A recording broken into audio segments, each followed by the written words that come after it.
যশোরের তারুণ্যের অহংকার আলহাজ অনিন্দু ইসলাম অমিত আমাদের মাঝে উপস্থিত হয়েছে। আমরা তাকে মঞ্চে আসন গ্রহণ করার জন্য বিনীতভাবে অনুরোধ করছি।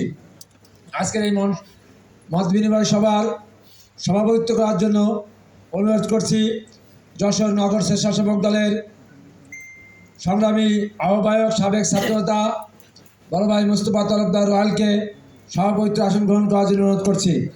মঞ্চে আসন গ্রহণ করার জন্য অনুরোধ করছি বাংলাদেশ জাতীয়তাবাদী দল যশোর নগর শাখার সংগ্রামী সভাপতি রফিকুল ইসলাম চৌধুরী মল্লুক চাঁদকে মঞ্চে আসন গ্রহণ করার জন্য বিশেষভাবে অনুরোধ করছি।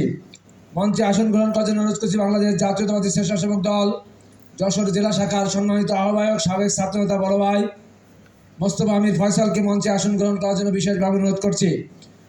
যশোর জেলা শাখার সদস্য সচিব সাবেক ছাত্রনেতা বড় ভাই রাজিদুর রহমান সাগরকে মঞ্চে আসন গ্রহণ করার জন্য বিনীতভাবে অনুরোধ করছি। আমাদের মাঝে উপস্থিত আছে বাংলাদেশ জাতীয়তাবাদী দল যশোর নগর শাখার সংগ্রামী সাংগঠনিক সম্পাদক সাবেক ছাত্রনেতা বড় ভাই ফারুক হোসেন, তাকে মঞ্চে আসন গ্রহণ করার জন্য বিনীতভাবে অনুরোধ করছি।